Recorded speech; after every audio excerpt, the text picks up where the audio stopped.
Okay, hi all. Signed up for the app design class here. I just finished the week 4 demonstration that I did, and again, I got through most of it in class, but I just didn't get to the final page. So I'm making a separate video here to kind of go over some of the information that was on the final few pages of the book.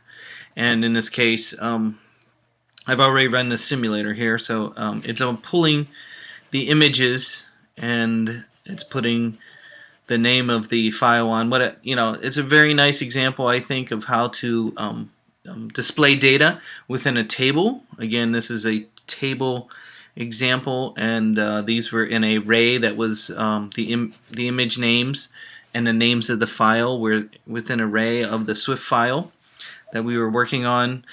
Here towards the very last page of this chapter handout here, they talk about changing the display settings, so you can adjust the size of the font, and I'm looking from where that is.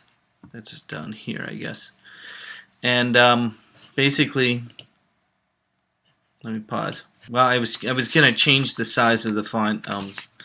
But in the book on page 212, they talked about how you should test it on a real iOS device to be able to change. So in the reading and in this chapter, they talked about how this text should be dynamic and be able to be adjusted by the settings within the iOS settings window.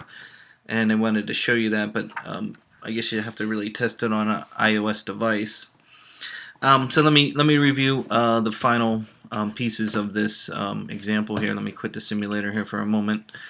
So in this case, I left off with mostly what I was doing was working with the table view controller, and I typed in all this, and we were down here, and I was putting the return 1 that is the top of page 210, and then this tells you how many attractions you have, the count. So the count, this line, it's at the top of page 210. They want you to type in this line. Again, what this line is doing is finding out how many are in this array up here. So you got 1, 2, 3, 4, 5, and then display them. That's what this one does. And then, of course, in the last few code that is there is basically for the font, but it's also for taking information and putting it into the memory. So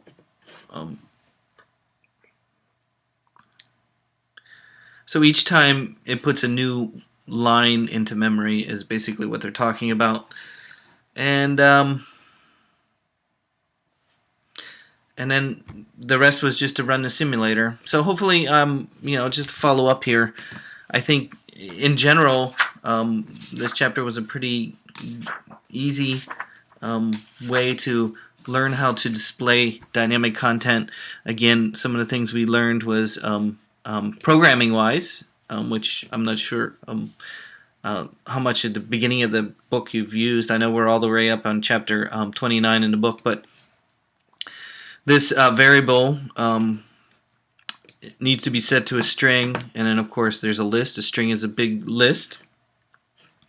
And now we haven't done the web address yet. That's what we're going to do next, which is chapter 30 in the book, which then will have more screens. So you'll actually have 3 different screens. Right now we only have we have one storyboard but one scene. Okay, so what if I needed to go to another page to actually see the attraction detail, which we would pull the data from Wikipedia, and so that's what we'll do next.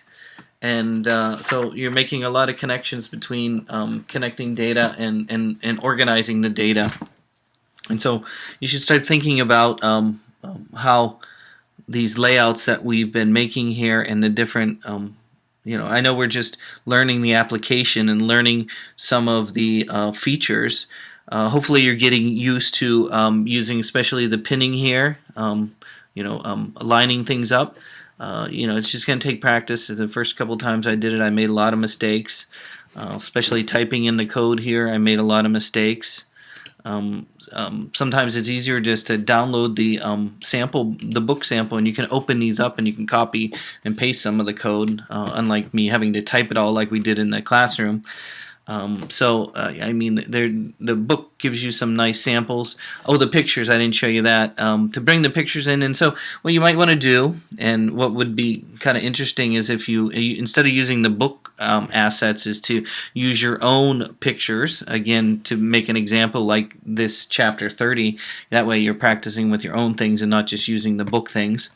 You could easily do that if you look in the, again, the attraction here in the Swift file that we were typing the code in here has a name of a JPEG here. If you look at it, this one says Empire State Building JPEG. This one says Windsor Castle JPEG. And I went and I typed all that in the classroom. But what you could have done is all you need to do is make sure the names here match with the images that you import. And let me show you how to import the images. The import images are here in this assets folder that is inside here. So if you go to this assets, C assets, it should pop up an extra window right here, right next to it. And to bring the pictures in, you can right click on it and say import, and then find the pictures wherever they're at and import them into Xcode here. So maybe try using other ones besides the ones that come with the book. Wouldn't that be a nice example?